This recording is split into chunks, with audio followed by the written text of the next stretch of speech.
जगला में जो करे वो करे रात के मिलेला सुकून खाके राजा जी के हाथ के अच्छा लागेला।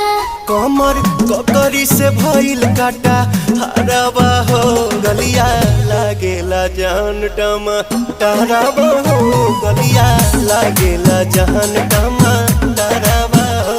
कहे तोर गया तुझको मैं पार करना अपने खाला पहले हम के खिया करना तबे भोल बा कमरिया मोर चाह करना तबे भोल बा कमरिया मोर चाह करना।